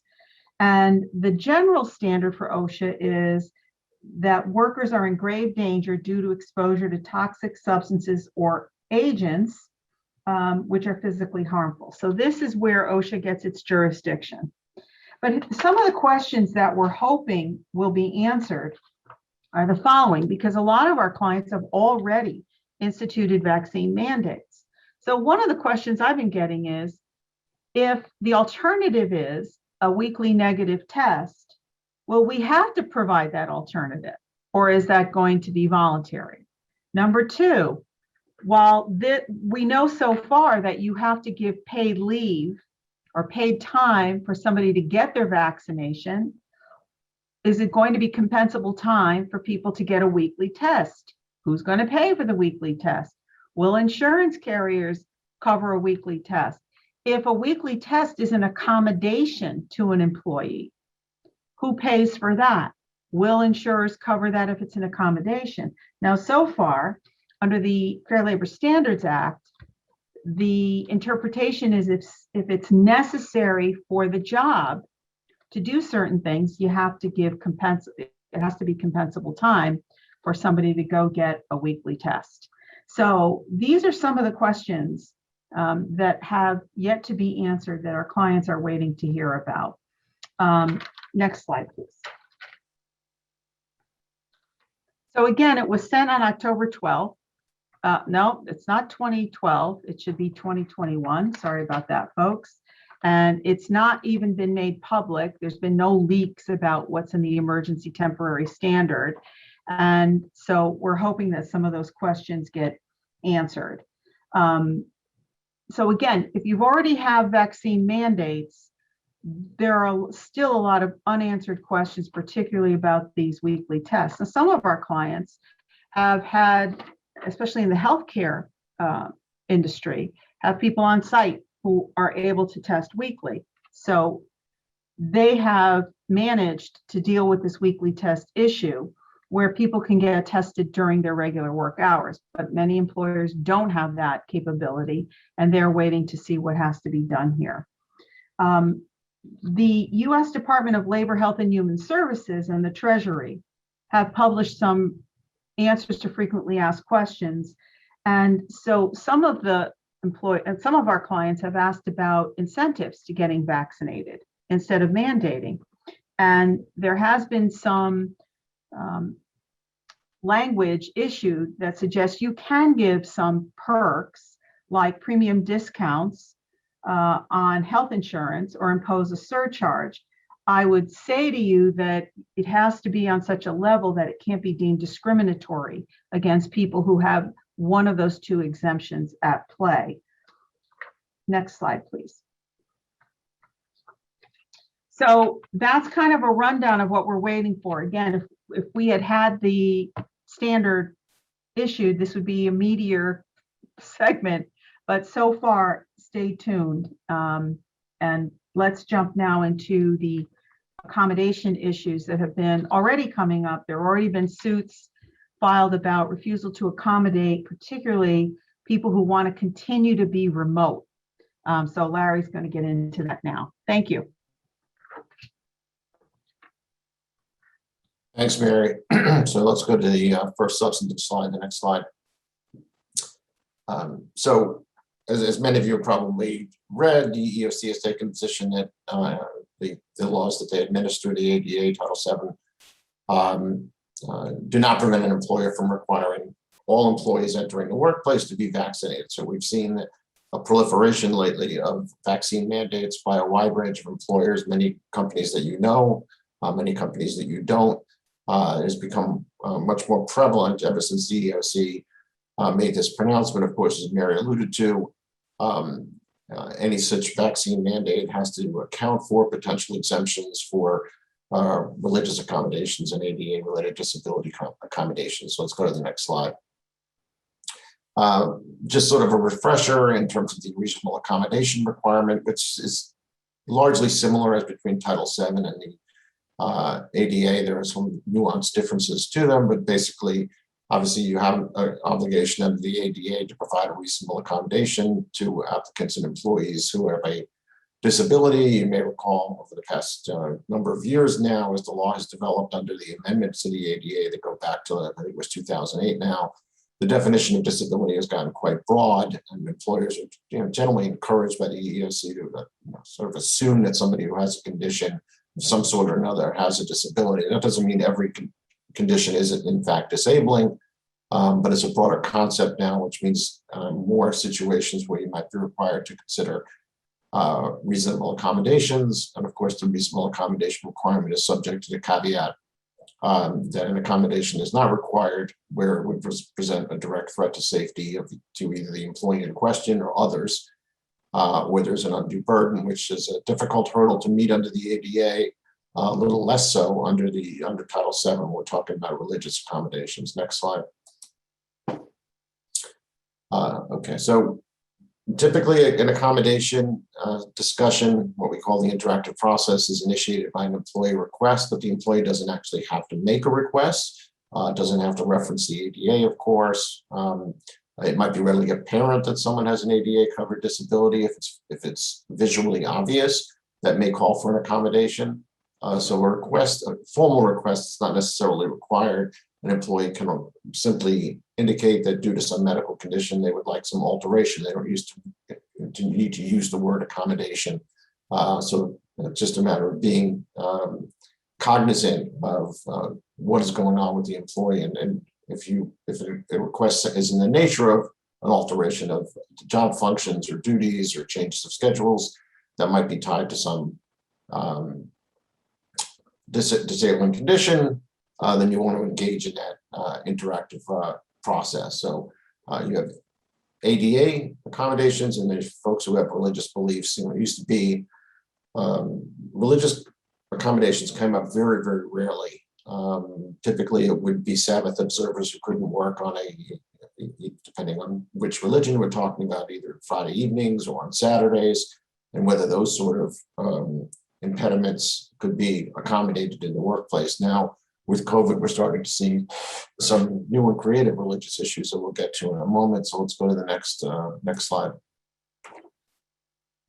Okay, as I mentioned, an employee doesn't need to use the term reasonable accommodation to trigger the interactive process. Simply needs to inform the employer that some sort of adjustment needs to be made in order to allow them to overcome a medical condition that might otherwise impair their ability to perform the essential functions of the job.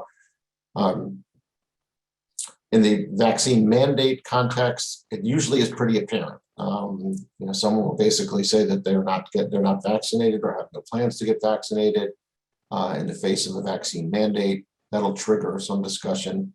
And if the employee simply has a personal preference not to be vaccinated, or due to some political belief or doubts about the science, that is not a basis for an accommodation. If you have a true vaccine mandate policy, then you can discipline or discharge an employee who refuses to comply with that policy based on a personal belief or a political belief or something that's unrelated to religion or a medical circumstance.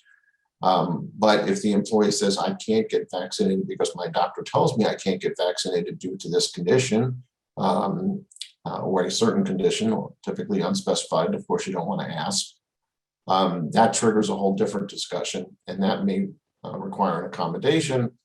You can ask for medical documentation, and that is often where you find folks who are not necessarily being entirely honest about their need for an accommodation and what sort of medical condition they have that might preclude them from getting vaccinated. To my understanding, there are really very few medical conditions that are incompatible with the vaccination.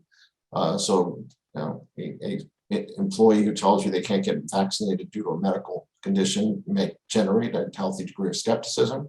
But if they can produce the medical documentation that indicates they're entitled, they cannot safely take the vaccine, then we have to start exploring for accommodations. One important point here on this slide, where it says to train supervisors to recognize accommodation requests, even when the word accommodation is not used or ADA, but it's equally important to make sure supervisors are not adjudicating the accommodation request, that they turn it over to human resources or some other person designated to be in charge of dealing with accommodation requests and documentation. Yeah, it is important to take the managers out of that process and roll it over to a more neutral person in HR or whatever structure you have in your organization. So, okay, we have a request for a medical exemption for a vaccine mandate policy. What happens? Can we not honor that request for an accommodation? Well, one way to deny the accommodation would be if there's a direct threat situation. So in making a direct threat assessment, this has to be individualized, and you have to look at the employee's ability to perform the essential functions. And in terms of the threat, you need to look at the duration of the risk, the nature and severity of the potential harm, the likelihood that the potential harm will occur, and the imminence of the potential harm. These are sort of general factors that are not tethered to a COVID situation in particular, or a vaccine situation in particular.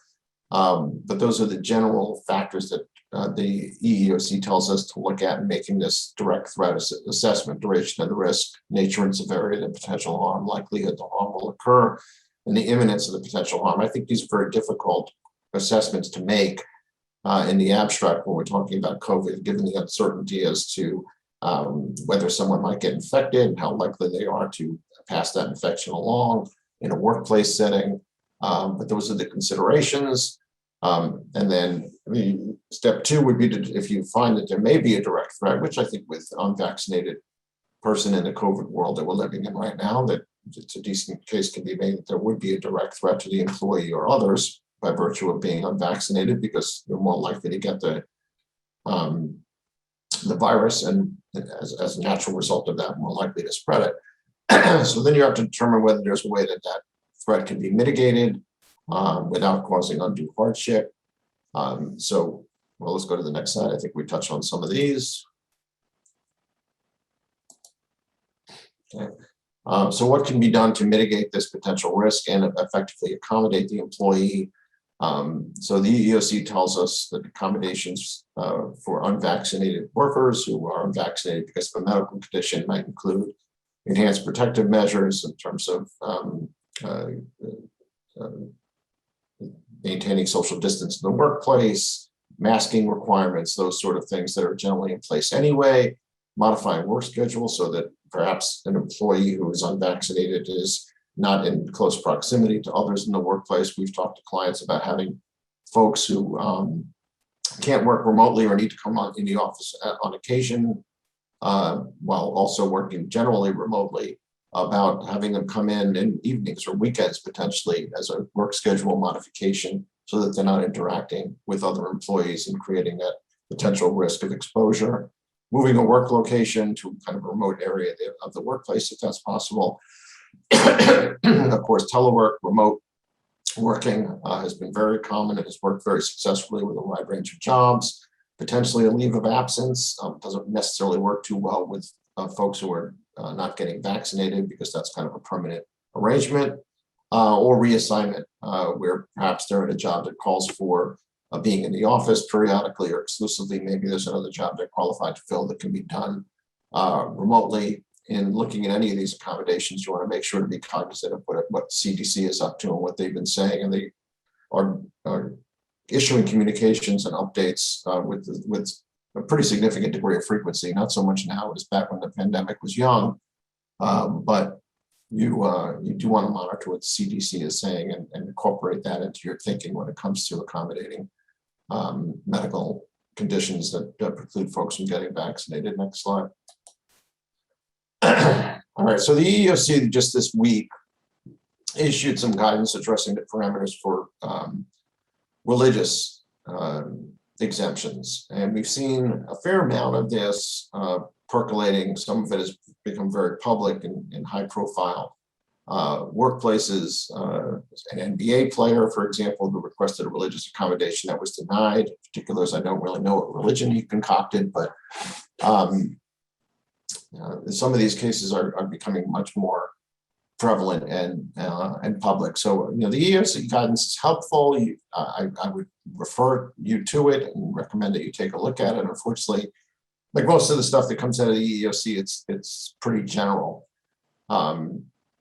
So, you know, the way this will typically come up is, of course, you have a vaccine mandate, and an employee says, well, I can't get vaccinated because I have a religious belief. And then you get into what can be a very awkward discussion about that religious belief, assuming you have any hesitation about just granting the exemption in response to a simple request or a simple pronouncement. But again, as with an ADA accommodation, you want to identify a contact person in HR, ideally, or legal, if you have a legal department that can deal with these requests and take it away from the local management and supervision, so that they're removed from the discussion and a more objective analysis can be conducted. Next slide. Larry, we do have a quick question before we go deeper into the religious exemption. And there's a question about whether or not for employers who mandate vaccinations, are they going to be held liable for adverse reactions and consequences? And I would say that that is to be determined.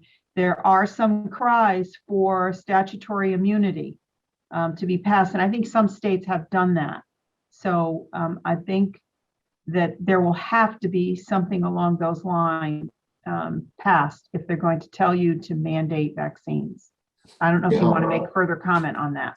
No, I think you do have to see how the immunity legislation plays out. I tend to think that those kind of claims would be a little bit of a long shot. They'd essentially be either intentional tort or negligence claims. And I think it would be very difficult for a plaintiff to show that the vaccine mandate was an employer was either being negligent or, even worse, knew that there would be some consequence to this particular employee, you know, an odd sort of reaction to the vaccine. I mean, there's side effects. I think most people, after being vaccinated, have some sort of side effects for a day or so. You know, more serious type of side effects, long-term side effects, I think are pretty rare, which suggests to me that a plaintiff trying to establish that the employer was negligent in imposing the vaccine mandate because of the possibility of a remote type of situation where someone has really bad side effects doesn't strike me as much of a claim. But I guess plaintiff's lawyers can come up with just about anything and make it stick. I agree. So we'll see how that plays out. In terms of, you know, religious accommodations, you know, the religious belief has to be sincerely held. That is, you know, a very difficult premise to test when someone says I have a sincerely held religious belief, especially given the very expansive definition of religion under Title VII, because that definition includes non-traditional religious beliefs. It does not have to be a religion you've ever heard of. It just has to be a religion with which someone is associated and practices and subscribes to the beliefs in a sincere way. But just because the request is not based on one of the mainstream religions, and none of the mainstream religions have come out and said that vaccinations are against some religious doctrine, but just because it's not, the request isn't based on a mainstream religion doesn't mean it's not a sincerely held belief. But you can ask employees to explain the nature of their religious belief and to provide some context for the request, keeping in mind that if, you know, what that explanation yields is really the employee coming clean that what they're really talking about here is their own political or personal preferences, then we've sort of moved out of the religion arena and into a world where you don't have to provide an accommodation. And sometimes that happens. Someone claims it's a religion, and it really becomes clear when you ask them a question or two that they're not talking about a religion at all. It's really just a personal preference. But, you know, if the employee can sort of substantiate the religious framework for the request, then you get into an issue really of credibility, which you may not want to test. But how do you determine whether a belief is sincerely held? Well, there's some indications that it's not, that you may want to explore. One is the employee acting inconsistently with that belief.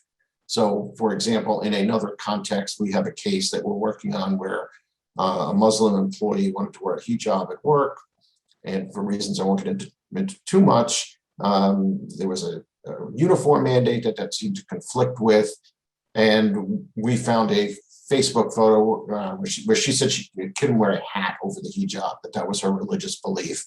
setting aside whether that has any religious foundation at all, we found a picture of her on Facebook wearing, a hat in cold weather, sort of for warmth, which suggests that, maybe she's acted inconsistently with her professed belief that she can't put something over her hijab. That's one example, a little bit difficult in the vaccine context, but that might be one basis for questioning the sincerity of an employee's religious belief. Another basis would be if in exploring the basis for the religious belief, it becomes clear, as I mentioned a moment ago, that the belief is really political or personal, then that would indicate it's not sincerely held. The timing of the employee's request. So the employee comes to you and says, I don't want to be vaccinated because I don't think it's safe. And you say, well, that's not a good enough reason. Well, I don't want to be vaccinated because I'm told the vaccine doesn't work. Well, that's not a good reason. That's not religion. And then they come back to you and say, I don't want to be vaccinated or I can't because it's inconsistent with my religious beliefs. I don't know if any of you have seen those sort of scenarios. Some clients have brought such situations to our attention. So someone is trying to get out from underneath the vaccine mandate and comes up with different reasons for that until finally they hit on religion. That might suggest a religious belief is not sincerely held. Larry, I'd add another dynamic that's come up in is somebody who was not approved for a medical exemption because they could not provide documentation to substantiate a medical exemption and then turns around and files a request for a religious exemption. Yeah, and we have seen that as well. So again, it's always risky to question the sincerity of a religious belief because it's inherently subjective. But if you do have a firm and legitimate basis for doubting the sincerity of the belief, you can deny the request for an accommodation. So let's go to the next slide. Okay, so I think in terms of undue hardship, this is where the ADA and Title VII separate a little bit, because undue hardship under Title VII in the religious context means anything more than a de minimis cost, and that could be monetary costs as well as a burden on the employer's ability to conduct business, which could theoretically come into play if you have an unvaccinated employee. So this is all new and developing. There's no case law to speak to just yet on evaluating an undue burden, de minimis cost situation in this context. But keep in mind that when you're talking about religious accommodations, you do have a bit more flexibility than you do with ADA accommodations in terms of establishing undue burden. Next slide, please. Okay. This is something confidentiality of vaccination status. It's medical information. It has to be kept confidential. Raises a question sometimes when you have employees that are out in the field or interact with the public. What do we do with those folks when a client says, okay, I don't want your employee in my house unless they've been vaccinated? Can you disclose the person's vaccine status? And the answer is basically no. It is confidential. Now, can you get around that by saying, well, our company requires all of our folks in the field to be vaccinated and leave it at that and sort of wink nod, tell the client that you should feel comfortable, all of our folks are vaccinated? I think that may be okay, but because it's not individualized, but that also doesn't necessarily answer the client's question. So that could be a little bit of a complicating factor here when confidentiality gets in the way of business operations. Next slide, please. Talked a lot about remote work as an accommodation. So obviously, if someone's not vaccinated, the most classic example of an accommodation for that person would be, well, work from home. This way, you don't interact with other folks. We don't risk the spread of the virus. You getting sick, somebody else getting sick because you contracted it and passed it on. But remote work isn't always available. So there are a wide range of jobs where people can't work remotely. Anybody who works in a hospital or operates machinery or is a driver, you obviously can't do those jobs remotely. But what we have seen, of course, is with jobs that can theoretically be done remotely, like the one I have, and probably the ones that most of you have. But an employer either has a preference or historically has had folks come into the office. That's when you get some tension between the request for remote work as an accommodation and the company's desire is to have folks in the workplace, which is assuming will become more normal down the road. Next slide, please. Okay, so you should plan for this, for people to, and maybe you've already experienced it, I suspect many of you have, where employers either have a vaccine mandate or strongly encourage vaccination, and employees said, I'm not getting vaccinated. I have a medical condition or religious belief, and it turns out that's sincerely held. Here's my proposed accommodation. I'm going to work from home. Let's go to the next slide real quick. Just let me jump in real quick, Larry, that at the beginning of the pandemic, the EEOC had suggested that they would not consider it a precedent where remote work was done extensively during the pandemic. They wouldn't use it as precedent against the employer. But I think what's happening is they're starting to use the fact that something can be done effectively at home in making sure reasonable accommodation can include telework. And in fact, the EEOC just filed its first suit on this against a Georgia employer. The linchpin in that one is the company was allowing other employees to work remotely, even though they were trying to bring people back to work. And there was this employee who had an underlying condition, and they asked to work remote 2 days a week and take frequent breaks while they were on the job. And the employer said no and fired that person. So let's stay tuned to that. But I think this is going to be the topic of a lot of litigation going forward. Yeah, and basically, yeah, that sort of essentially covers the slide here. Historically, employees courts have granted employers a great deal of discretion to require folks to be in the workplace. You do have to question whether that dynamic might be changing a little bit, given how effective remote work has been for so many employees during the pandemic. So this is something that's going to play out and be very interesting. I think the takeaway here is that if somebody seeks remote work as an accommodation for a disability or a religious belief as to why they can't get vaccinated, you want to get your ducks in a row to defend that by establishing the clear justifications for having someone in the office. So, for example, be able to demonstrate that collaboration and interaction with folks one-on-one that doesn't work as well by Zoom as it does in person, the need to go from department to department to consult with folks or to address requests, things of that sort that establish the need for someone to be in the office. And when I say need, doesn't mean indispensable necessarily, but significantly enhanced efficiency by having someone in the office, and how those efficiencies may have been lost during COVID if someone was working at home on a temporary basis. So there's just organizing your thoughts, and essentially this is giving thoughtful analysis to the interactive process. If you're telling somebody no, we can't accommodate a remote working arrangement, that you have evidence to back that up, clear objective indicators as to why the job either can't or be done remotely or can't be done nearly as efficiently remotely, so you have that defense available to you. And also be creative. And maybe it's a situation where there's a compromise, work from home 2 days as opposed to in the office 5 days, something like that. So you want to maintain that flexibility in any accommodation discussion. So that's the end of this segment. We can go to the next slide, which I think is just a title. And I think Nicole Dwyer is going to cover these last few slides. So I got that right, Nikki? Right, yeah, I know we're running a little short on time, so I'm just going to give a quick overview of some new... Your audio is, you have an issue with your audio. Nikki, by the way, is the newest member of our group, so we're thrilled to have her on board with us in the Labor Employment Benefits Practice Group at Wiggin and Dana. And with that comes the obligation to present slides at a webinar. Can you hear me? Is that any better? You're still a little muffled. Wait, you just got a little better. Move closer. Or is that Caroline? Might be in the camera here. Is that better? No. Larry, while Nikki worked on that, I was just going to point out there were a couple questions in the chat about your segment.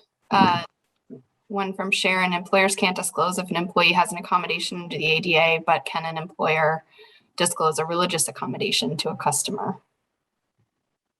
It's not the accommodation that's being disclosed, it's the vaccination status, right?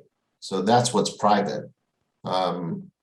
And so in order to disclose the religious exemption, you have to disclose that the person's not vaccinated. And I think that presents an ADA problem. I don't know if you or Mary have different thoughts on that, but that's how I would look at it. Yeah, no, I agree with that. I mean, what was there's one or two other questions?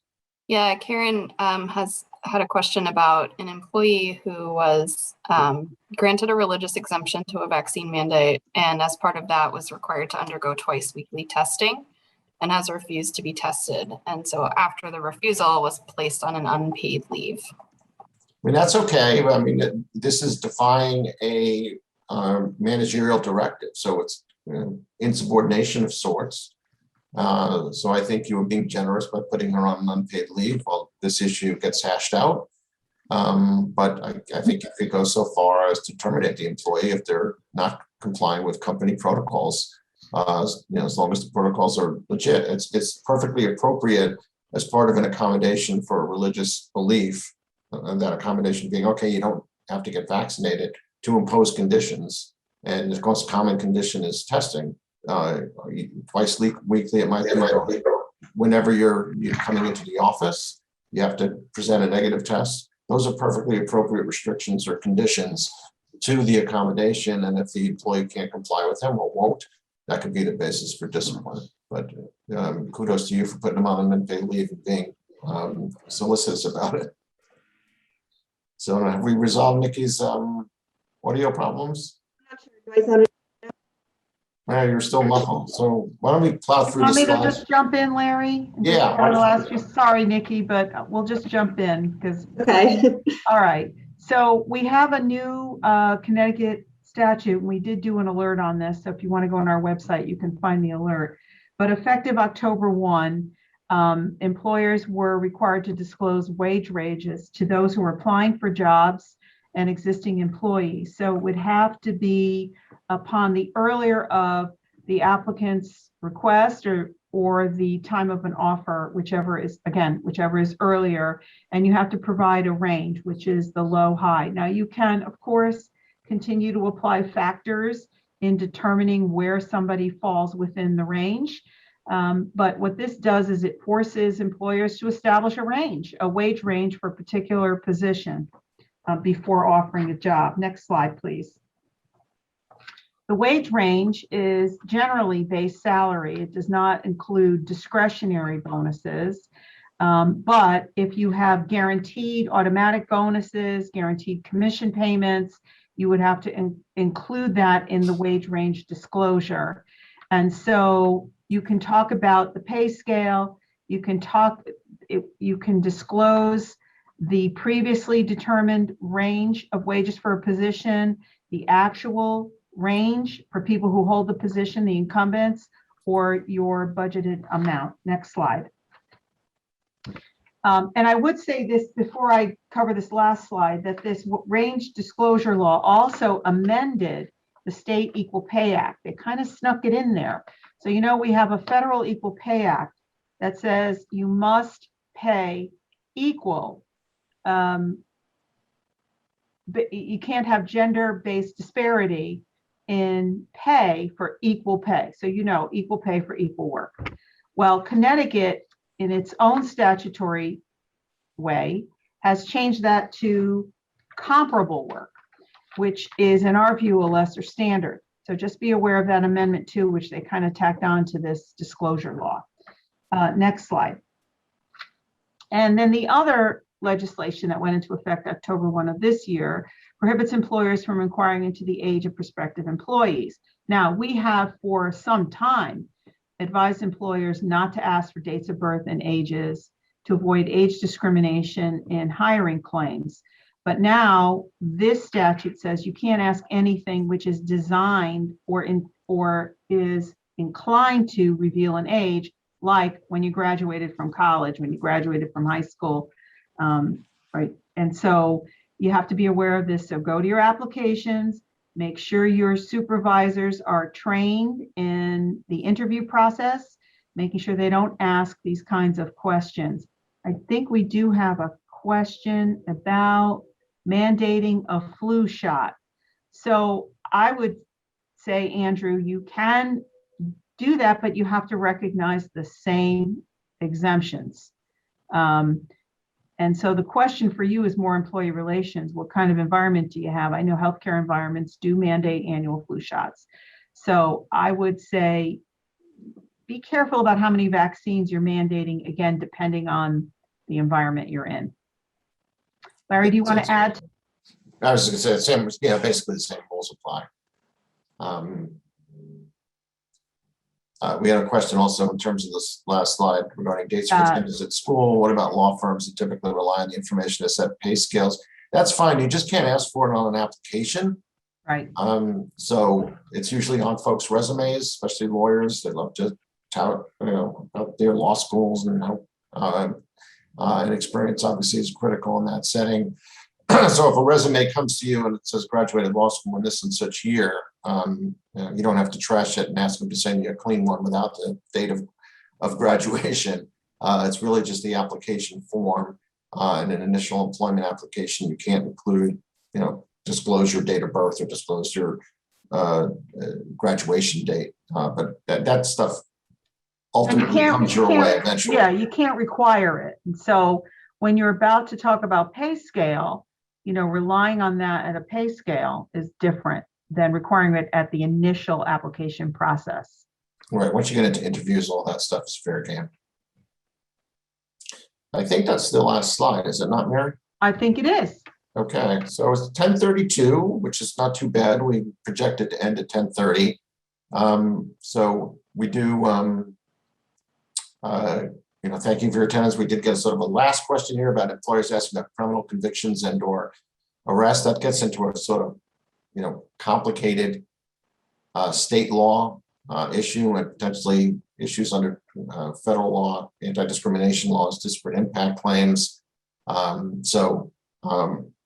think Mary just responded in the chat about the specific Connecticut ban the box law, which limits or precludes employers from asking about certain convictions. You're not going to want to ask about arrests for sure. But probably a topic for another day, maybe to follow up with us by email, which is a nice segue into if there's anything we discussed today that you do have some follow-up questions about or anything beyond the scope of this presentation, feel free to email any one of us. We'll be happy to respond.